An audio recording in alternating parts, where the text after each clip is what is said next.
And welcome to Hearthstone Top Decks Episode 6. Today we are going to be looking at the Control Warrior deck. This has been a deck that's been in the meta for a long time. It's had its ups and downs as far as how good it's been at what point in time, but overall I think it's a really strong deck list and it's a lot of fun. This list actually comes from Kolento. It was his one he used in the KPL. So it's pretty straightforward. You have the staples for warriors such as Armorsmith, Cruel Taskmaster, Acolyte of Pain, although not a warrior card. The draw synergy with your whirlwind effects is great, and you want to have a lot of cards in hand for more Emperor Thaurissan value. Have two Sludge Belchers because they're just really good cards to have, especially in more aggressive matchups. Our late game is really good, so the idea is we control the pace of the game until the late game where we can put out our big creatures and finish them off. It's pretty self-explanatory besides that, so we're going to play 3 games with it today as we have done in the past, so let's get right into game 1.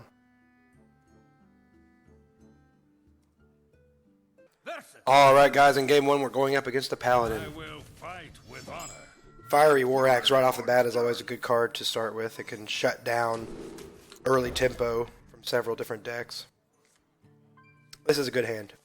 I really like this. We have a little bit of card draw, synergy here with the Acolyte of Pain and the Cruel Taskmaster. And you'll have to forgive me, I know my voice does not sound 100%, and it is not. The allergies have been killing me today, so bear with me. I'm feeling okay, just don't sound that great, so we're just going to pass it right on over. See what kind of turn 1 play he has.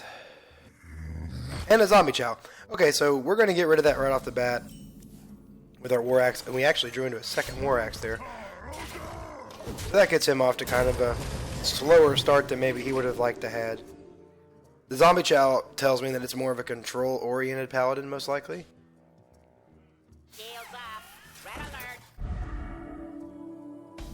Yeah, that's a really good way to start. Okay, let's see. We have a few options. I think the best one is just to drop our Acolyte and pass.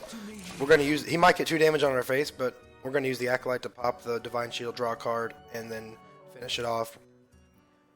And we can drop into our Shredder or Hero Power. Plus, we have a lot of options, actually. Alright, so you got the double Shield Bot. That's pretty good for him, but we're not worried about it. So I'm going to go ahead and draw a card here. Shield Maiden. Definitely not a bad card. Right, I'm going to finish off. And I'm going to drop right into a Shredder. So we have a pretty good board here. We're going to get 2 draws off our Acolyte, which is good. As long as you get more than 1, it's usually considered to be pretty valuable. Let's draw 2 cards for 3 mana and deal damage, etc. Okay, so that's actually a really good target for our the second War Axe here. So what we're actually going to do, we're going to draw a card with our Acolyte. So we're going to pop the Divine Shield there. But in order for us to take less damage, we're going to pop that, draw a card. I should have done that first. You always should do that first. That's a disclaimer. Do that first in most cases. I got excited because I have a pretty good way to deal with this board. We're going to use the Shredder there, get our minion. Oh, Millhouse Manastorm, that's excellent. That's one of the best ones you can get off of Paladin Shredder. It's a 4/4, and you don't have to deal with the crappy Battle Cry effect. That's excellent. True Silver would be a pretty good answer to that, but that's fine because we got 2 cards for 1. Killed his Peacekeeper, and we'll get a charge of a True Silver. I see. And he just drops right into Lothep. It's fine. We're not super concerned about that. What we're going to actually do here, just to maintain our 4/4 on the board and keep his tempo down, we're going to take 5 damage and finish that off.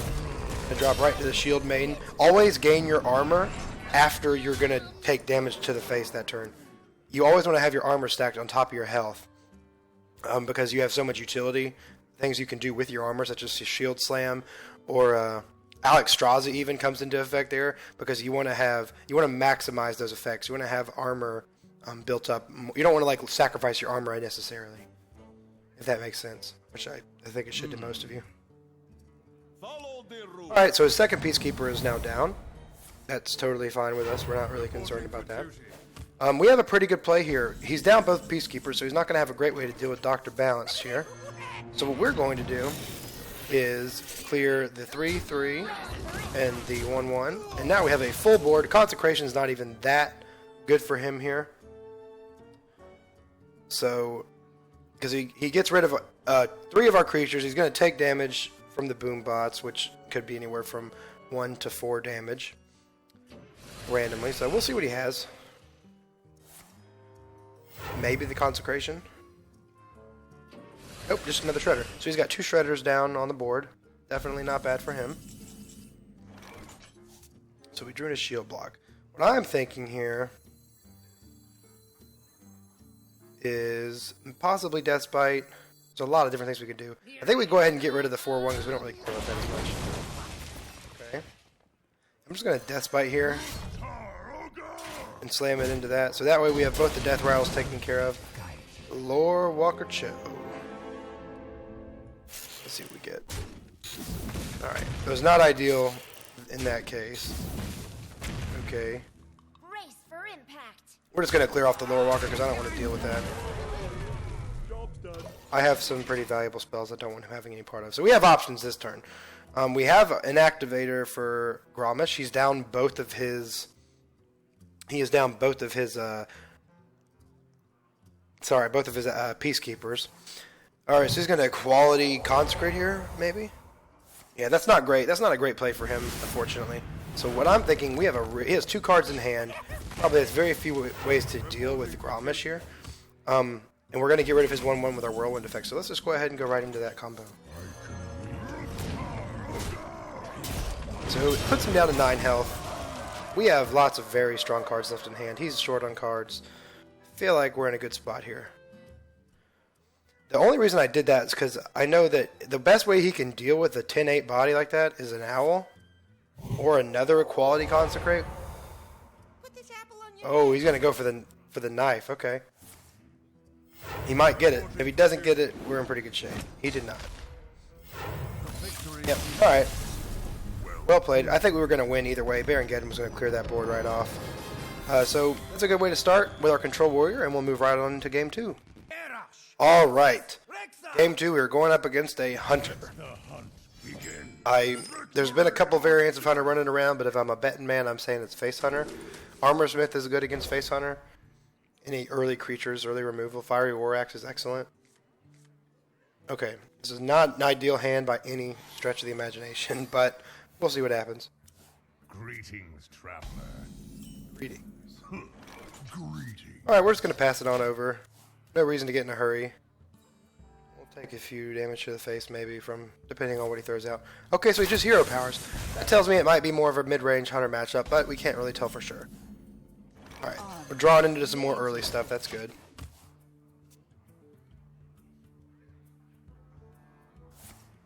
To my side.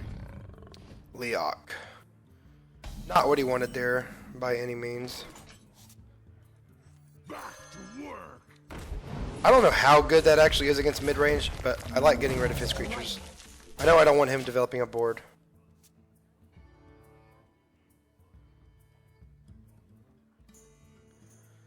So we've got 2 good creatures out right now. Another animal companion. Misha, much better for him, certainly. Okay, so we might be in the case where we're running into a Face Hunter that was being dishonest about what he was at the very beginning. I know he's going to clear the Armor Smith next turn. Probably go face with the rest. Or he may not. I think I just play shield block here. No problem. Okay, so that's 2 reasonably sized threats down on his side of the board. Again, assuming this is Face Hunter. We're getting to the mid-game point here where we have some stuff we can use. I'm going to coin Thorsan possibly next turn. Okay, yeah, this is just Face Hunter. He had a slow start.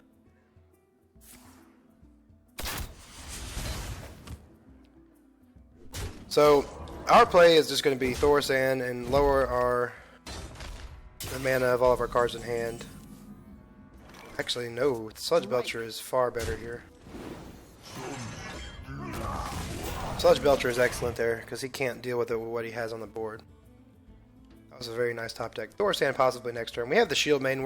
I think we're going to be okay here. He had a pretty slow start, and now we're to the point where we can play our cards that we need to get out.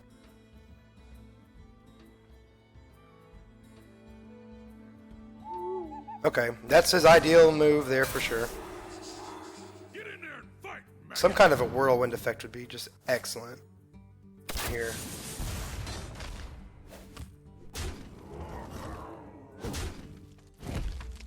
Okay, so he did decide to trade the armor to prevent me from making a valuable trade. That's actually the proper thing to do in that case.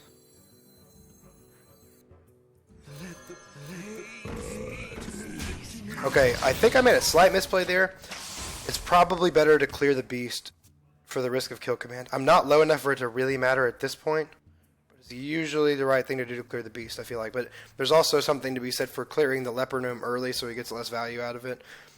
Because he's always going to get that 2 damage at the very end. You can go ahead and get that out of the way.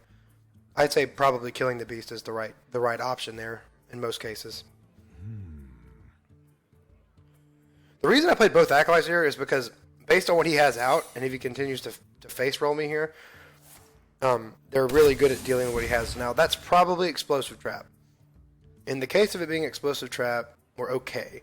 I'm still just going to use my acolytes to clear in this case.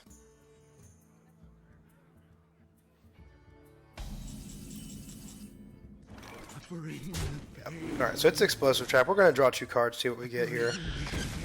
We're going to lose our acolytes, but we're going to draw a ton of cards. Thorstein's going to be excellent here. So we're at 7 cards in hand. We're going to draw 2 more. We'll be at 9.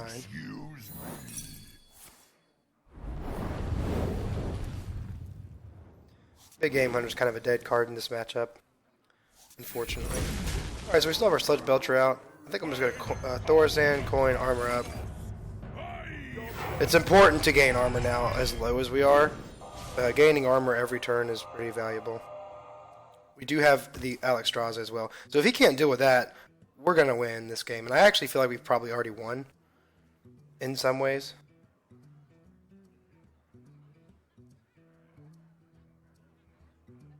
We have so many tools at our disposal here. We have so much armor to gain as well. He's in pretty bad trouble here.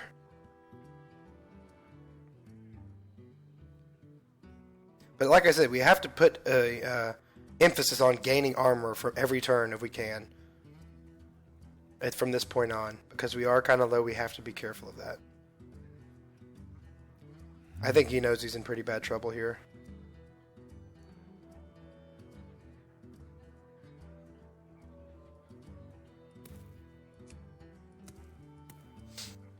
He has taken his time. Nothing wrong with that. You got to think of every option. This game is a puzzle in a lot of ways.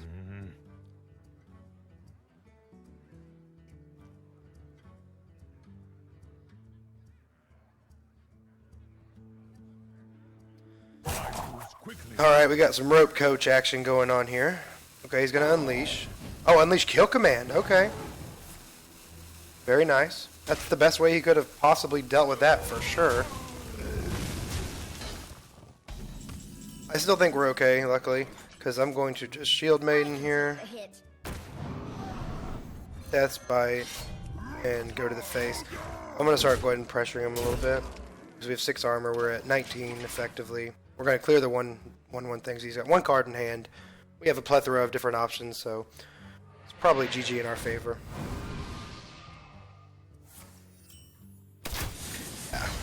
So what we're going to do next turn is we're going to get a free Shield Slam off on the 4-2. He did get us pretty low here.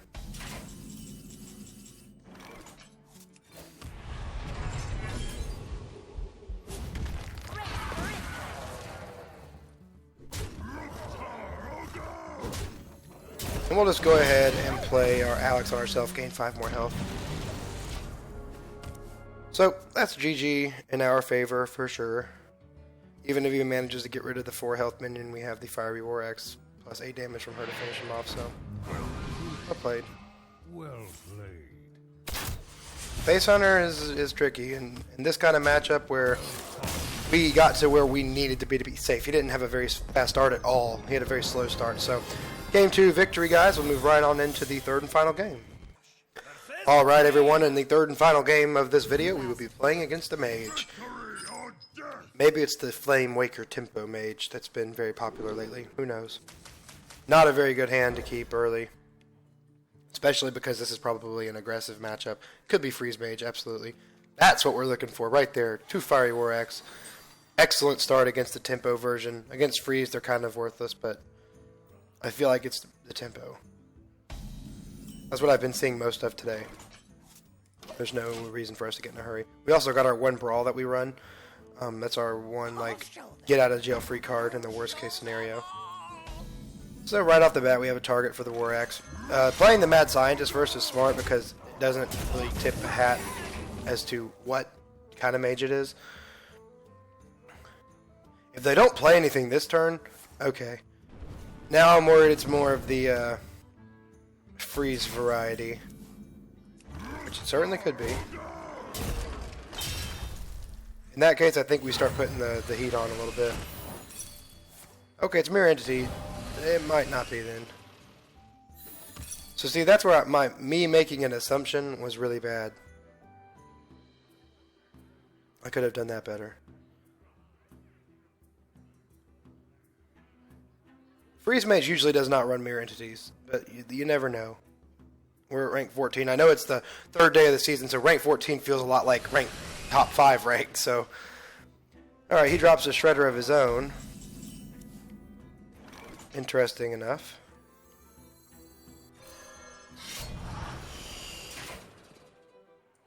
Let's see what he gets.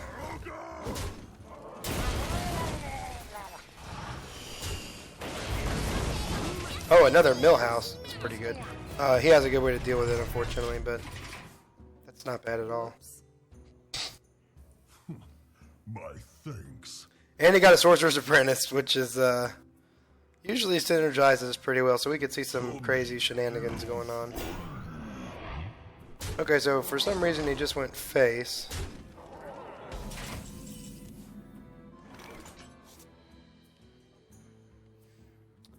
Let's see.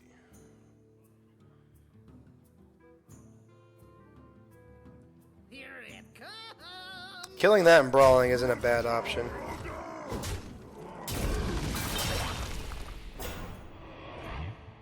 I did that wrong. Maybe. Let's just hope we get rid of those 3. Or the 2 over here. Alright, he keeps the Murloc. That's not the worst thing. We are very low on health, though. We had to use those weapons to clear stuff, and that was unfortunate. My my assumption was a bad thing to do, like that I assumed I knew what it was, just because they didn't play anything.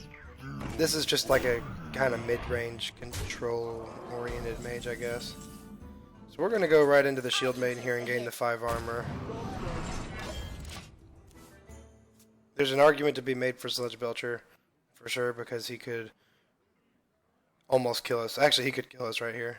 Alright, so it's the Flame Waker. BRM card, very popular. So Fireball. Okay, so he Fireballed that instead of my face, which I guess is something. I would have probably Fireballed face and hoped the Flame Waker hit it twice. That'd be like so ideal for him. So I guess we have to play Sludge Belcher and armor up. Baron Geddon's not very good as low as we are.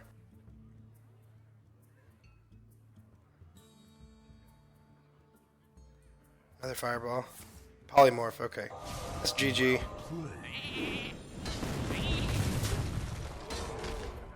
Alright. Well played. So, that deck got off to an amazing start. I made a little bit of a misplay that caused us to lose, so... That happens, though. It's part of the game. Still went 2-1 with Control Warrior, guys. I think that's a pretty good example of what that deck can do. I think it's a fun deck list. You have a lot of big legendary minions that are a lot of fun, and it's certainly a strong enough deck in the meta right now. The aggro matchups can be tough depending on what kind of start you get. In that case, he had a pretty good start. I had a pretty bad start, and I misplayed my own mind like about what he was playing, and that caused me to make a misplay on the board. So thanks again for watching, guys. I really appreciate it. Please check out HearthstoneChampion.com. They are a great new website, up and coming. They're going to be offering all kinds of cool services for the community. Right now, they've got great video content, great articles about the meta and new decks coming out. So please check the link in the bottom left corner of this video and give them a visit. So thanks again for watching, guys. I really appreciate it, and thank you very much.